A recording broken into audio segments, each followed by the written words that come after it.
What? You found Flemeth's grimoire? Ever since we discovered the condition of the Mage's Tower, I had wondered if it might be recoverable, but I had yet to speak of it to you. How fortunate that you found it on your own. You have my thanks. I will begin study of the tome immediately. Secrets. My mother has many of them, and this tome represents the one time that they were able to get away from her. I do not intend to squander this opportunity to learn more than Flemeth wished me to know. This should be interesting. Yes? Something you need? Yes? What's on your mind?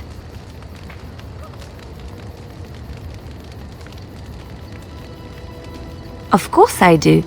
I love stories far too much to keep them to myself. Everyone should be able to benefit from them, I think. I know one, told to me by my mother a long time ago. It always chilled me to the bone. Maybe you have heard of Flemeth?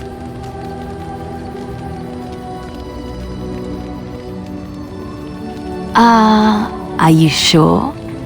Was she the Flemeth of legend? Flemeth, the devourer of men? Flemeth, mother of witches? Flemeth, demon-touched, who dwells in the mists?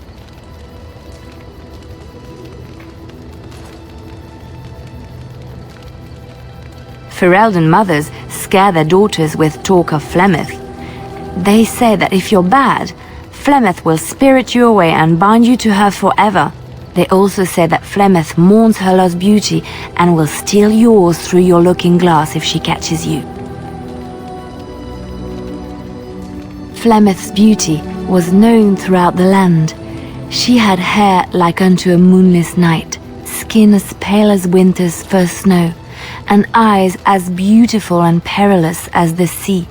When she came of age, she came to the attention of the Lord of Highever, Conor, and he took her for his wife.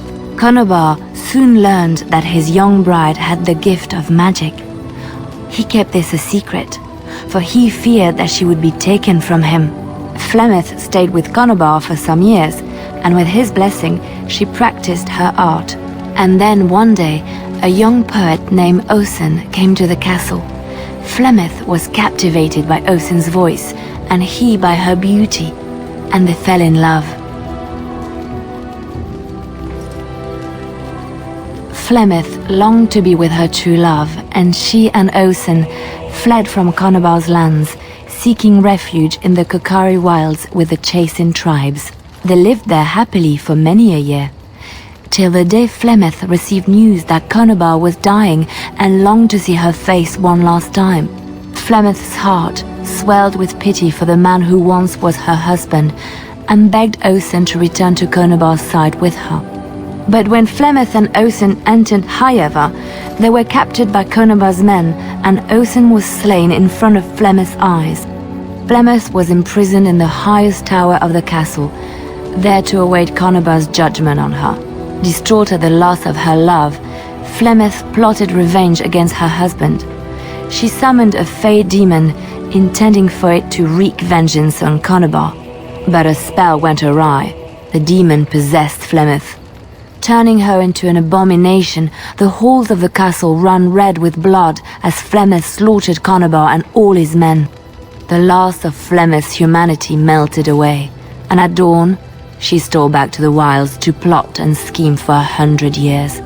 They say she took to her side many Chasing men, and with their help, begat her daughter witches, who even now prowl the dark places of the Kokari wilds. In studying Mother's grimoire, do you wish to hear what I have found? 'Tis not what I expected. I had hoped for a collection of her spells, a map of the power that she commands, but this is not it. Disturbed? Yes, perhaps that is the right word. One thing in particular within her writings disturbs me.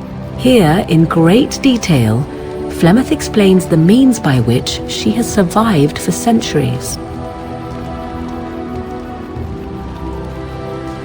Not unless one also happens to be an ancient abomination. No. Flemeth has raised many daughters over her long lifetime. There are stories of these many witches of the wilds throughout chastened legend, yet I have never seen a one, and always wondered why not. And now I know. They are all Flemeth. When her body becomes old and wizened, she raises a daughter, and when the time is right, she takes her daughter's body for her own.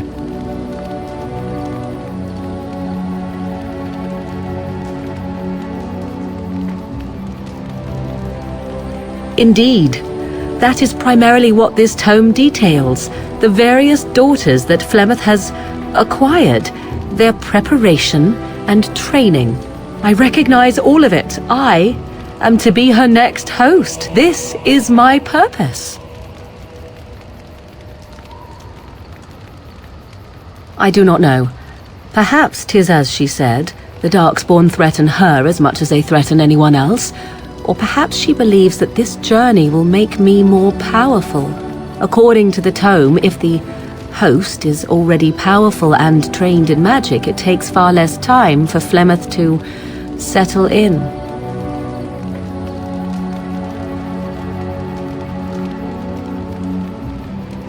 There is only one possible response to this. Flemeth needs to die. I will not sit about like an empty sack waiting to be filled. Flemeth must be slain, and I need your help to do it. It may seem so. If you think of Flemeth as a mother, think of her instead as an ancient abomination that intends to use her own flesh and blood to extend her life beyond all natural limits. She did not wish anyone to get a hold of this information, least of all me. Now I have. If I do not act on what I know, then more the fool am I.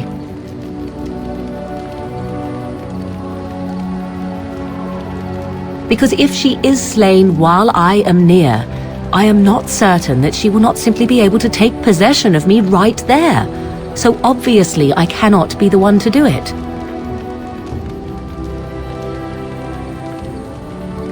Then what needs to be done is for you to go back to Flemeth's hut in the Kakari Wilds without me. Confront her and slay her quickly.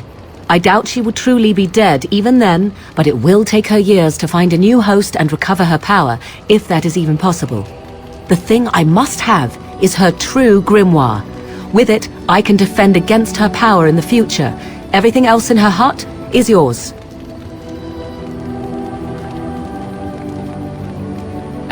She would like everyone to think she is invincible, but I highly doubt that is the case. And besides that, you are not truly killing her. Not really, but the sooner the better, no? I am grateful. The sooner this can be done, the sooner it will set my mind at ease. And so you return. Lovely Morrigan has at last found someone willing to dance to her tune. Such enchanting music she plays, wouldn't you say? Which one, I wonder? What has Morrigan told you? What little plan has she hatched this time?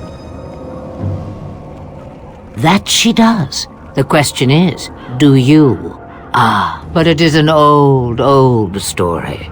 One that Flemeth has heard before, and even told. Let us skip right to the ending, shall we? Do you slay the old wretch as Morrigan bids, or does the tale take a different turn? Morrigan wishes my grimoire? Take it as a trophy. Tell her I am slain. We believe what we want to believe. It's all we ever do. I go. Perhaps I surprise Morrigan one day. Or I may simply watch. It would be interesting to see what she does with her freedom. Enlightening, even. Would you give an old woman that? You get to keep her for a time. It's far easier this way, don't you think? The lies are always more fun. Yes, fun. Tricking Morgan.